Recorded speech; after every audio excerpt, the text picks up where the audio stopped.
ఆరోగ్య బీమా తీసుకోవాలనుకుంటున్నారా? అయితే కొత్తగా వచ్చిన ఈ మార్పులు మీరు తప్పనిసరిగా తెలుసుకొని తీరాలి. నిజానికి ఆరోగ్య బీమా ఉన్నప్పటికీ చాలా కంపెనీలు కార్పొరేట్ పాలసీల విషయంలో తీసుకునేంత శ్రద్ధ వ్యక్తిగత పాలసీల్లో చూపించవన్న విమర్శలు ఉన్నాయి. క్యాష్లెస్ సమయంలో సరిగ్గా స్పందించకపోవటం ఒకటైతే, అత్యవసర సమయాల్లో మనం చేరే ఆసుపత్రికి మనం తీసుకున్న హెల్త్ ఇన్సూరెన్స్ కంపెనీతో టైఅప్ లేని సమయంలో మనం ముందుగా బిల్లులు చెల్లించి తర్వాత క్లెయిమ్ చేసుకునే సమయంలో ఏదో విధంగా బిల్స్లో కోత పెట్టడం తరచూ ఎదురయ్యే అనుభవాలే. ఈ నేపథ్యంలో insurance regulatory and development authority of India IRDAI తాజాగా కొన్ని కొత్త మార్గదర్శకాలు జారీ చేసింది. అవేంటో ఇప్పుడు చూద్దాం. గతంలో మీరు నెట్వర్క్ లేని ఆసుపత్రిలో చేరితే క్యాష్లెస్ సౌకర్యం ఉండేది కాదు. ముందు మన జేబులో డబ్బులు ఖర్చు పెట్టి ఆ తర్వాత బిల్స్ క్లెయిమ్ చేసుకోవాలి.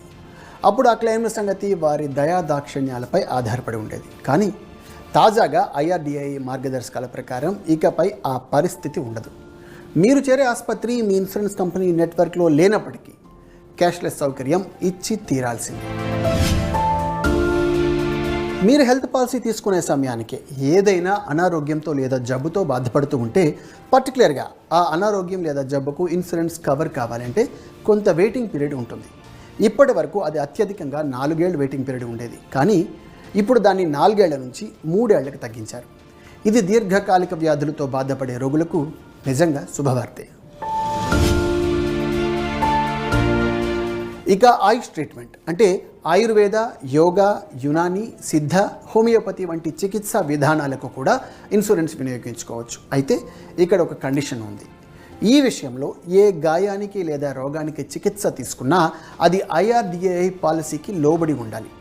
అలా IRDAI నియమ నిబంధనలకు అనుగుణంగా ఉండే చికిత్స విషయంలో ఇకపై ఎలాంటి పరిమితులు ఉండవు.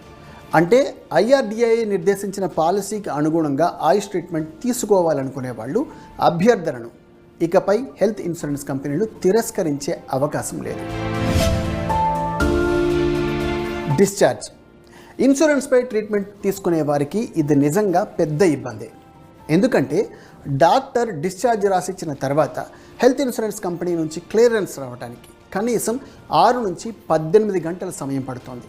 దీంతో ఆసుపత్రి రూమ్ ఛార్జీతో సహా ఇతర నిర్వహణ ఖర్చుల్ని రోగి ఖాతా నుంచి ఆసుపత్రులు వసూలు చేస్తుంటాయి.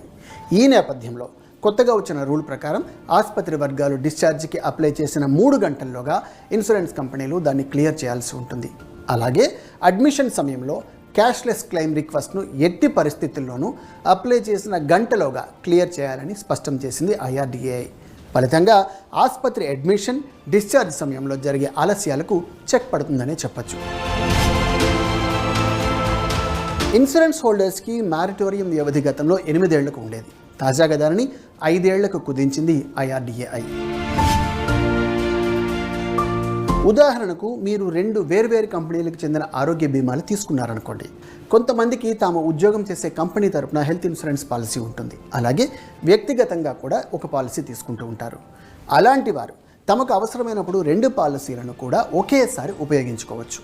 అంటే మీ పాలసీ విలువ ఒకటి 10 లక్షలు, రెండోది 5 లక్షలు ఉందనుకోండి. మీ ఆసుపత్రి బిల్లు 13 లక్షలు అయిన సందర్భంలో 2 కంపెనీల పాలసీలను ఉపయోగించుకోవచ్చు. ఫలితంగా 13 లక్షల బిల్లును క్లెయిమ్ చేసుకోవచ్చు. గతంలో ఈ సదుపాయం ఉండేది కాదు. మనం మొదట ఏ పాలసీని ఆసుపత్రిలో ముందుగా నమోదు చేసుకుంటే ఆ పాలసీ నుంచి మాత్రమే పరిమితికి అనుగుణంగా క్లెయిమ్ చేసుకునే అవకాశం ఉండేది. మరో పాలసీ ఉన్నప్పటికీ దాన్ని కూడా వినియోగించుకోవాలనుకుంటే ట్రీట్మెంట్ను స్ప్లిట్ చేయాల్సి వచ్చేది. అందుకు చాలా పెద్ద తతంగం ఉంటుంది. లేదంటే చేతి నుంచి డబ్బులు కట్టాలి. కానీ తాజా నిర్ణయంతో ఇకపై ఆ పరిస్థితి ఉండదు. 2 పాలసీలను ఏకకాలంలో వినియోగించుకోవచ్చు. సో ఇవి హెల్త్ ఇన్సూరెన్స్ పాలసీలో IRDAI కొత్తగా తీసుకొచ్చిన మార్పులు. వీటిని క్షుణ్ణంగా అర్థం చేసుకోండి. అత్యవసర సమయాల్లో సమర్థంగా వినియోగించుకోండి.